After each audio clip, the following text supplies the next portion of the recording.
Semuanya, selamat datang kembali di kelas dasar programming dengan C#. Pada video kali ini kita akan membahas method return value. Jadi pada method itu kita bisa mengembalikan sebuah data di mana data yang kita kembalikan sama seperti variabel. Kita harus definisikan tipe datanya. Nah, sintaks yang akan kita gunakan nanti untuk mengembalikan data adalah return. Langsung saja kita ke Visual Studio. Di sini saya akan membuat sebuah method static string penggabungan nama.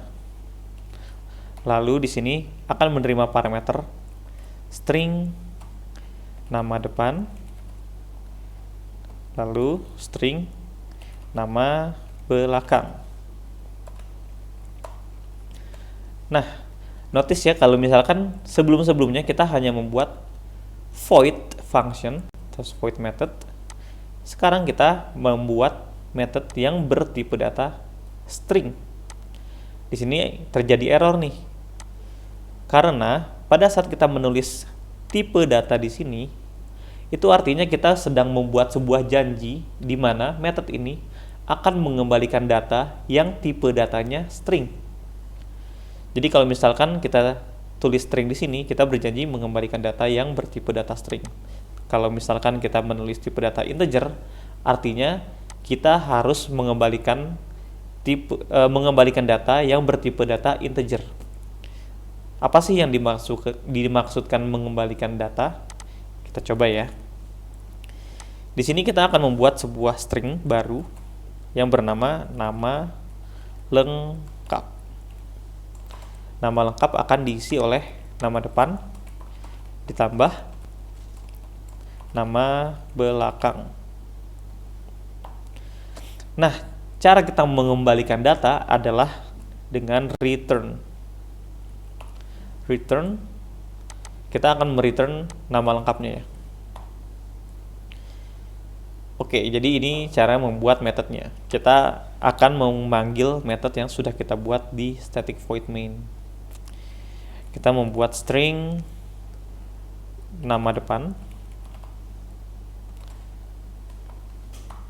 Andi, string nama belakang Andi Budiman, lalu string nama lengkap. Nah, nama lengkap ini akan diisi dari hasil method yang bernama penggabungan nama. Langsung kita coba penggabungan nama, kita letakkan di sini. Lalu nama depannya kita letakkan di sini sebagai parameter pertama, nama belakangnya kita letakkan di sini sebagai parameter kedua. Dan terakhir, kita akan melakukan console write line pada hasil nama lengkap.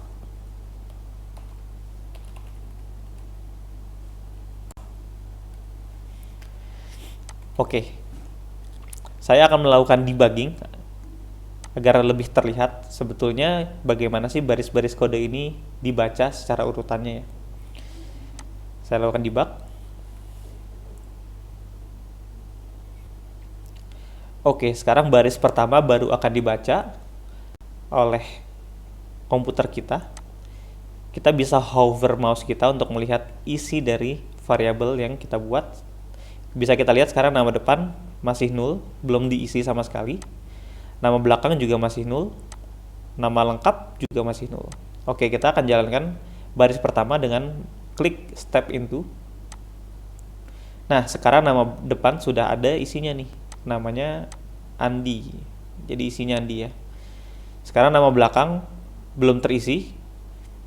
Sekarang kita akan isi dengan melewati kode itu. Oke, nama belakang sekarang sudah terisi. Nah, kita lakukan lagi step into untuk masuk ke dalam method penggabungan nama. Kita masuk. Sekarang baris kode yang dibaca adalah yang di bagian ini. Jadi pindah ya dari blok kode yang ini pindah ke blok kode yang ini karena kita saat ini sedang masuk ke dalam fungsi ini nih. Oke ya. Nah, sekarang nama depannya Andi, nama belakang Budiman. Kita jalankan lagi. Nama lengkap adalah Andi Budiman.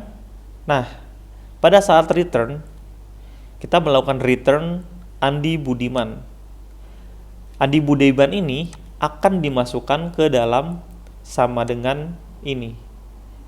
Lalu dimasukkan ke variabel ini ya. Jadi, kita akan lanjut lagi. Hasilnya adalah nama lengkap ini sekarang berisi Andi Budiman sesuai apa yang di return pada method ini. Kita lihat hasilnya. Andi Budiman ya hasilnya ya. Nah, kita menggunakan nama variabel yang sama nih untuk parameter dan juga result. Sebetulnya nggak harus ya. Jadi saya akan membuktikan kalau ini tidak harus sama. Ini saya ganti jadi A, ini saya ganti jadi B. Berarti yang ini juga harus jadi A, yang ini juga jadi B. Yang nama lengkap saya akan namakan hasil. Lalu yang di return adalah nilai dari hasil. Dan ini juga akan berjalan ya. Jadi namanya tidak harus sama dengan yang ada di blok kode atas ini. Kita coba jalankan.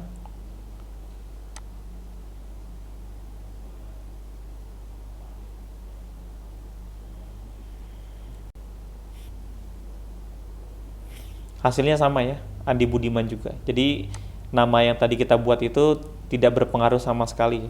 Yang berpengaruh adalah tipe data apa. Jadi jika kita menjanjikan tipe datanya string, berarti di parameter ini juga harus string. Lalu jika tipe datanya string, yang keduanya berarti yang diberikan di sini juga harus string. Terlepas nama variabelnya apa. Di sini juga pada saat kita return, terlepas namanya apa, itu tidak ada masalah. Yang jadi masalah adalah apakah yang di return tipe datanya sama dengan apa yang dijanjikan di sini. Jadi kalau kita akan membuat metode baru, static integer penambahan,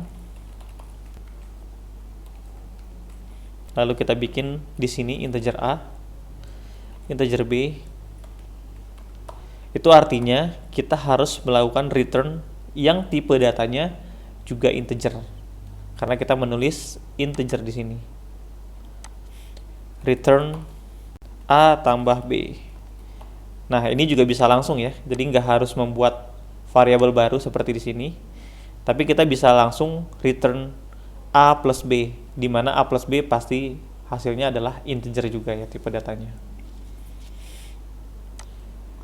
Dan di sini juga ini tidak berpengaruh. Andai kata di sini string A, string B, lalu di sininya integer, itu tidak masalah. Jadi kita bisa return di sini misalkan langsung angka 10 gitu ya. Nah, karena 10 ini juga bertipe data integer, maka tidak ada masalah. Kenapa? Karena sudah sesuai dengan apa yang kita sebutkan di sini. Tipe data yang bisa kita gunakan di sini sama dengan yang kita bisa gunakan di variabel. Jadi teman-teman nanti bisa menggunakan float, menggunakan desimal, menggunakan char, atau semua tipe data lainnya. Di sini kita akan mengembalikan ke integer lagi agar tidak error. Sekian untuk topik method return value. Semoga berguna. Sampai jumpa pada materi berikutnya.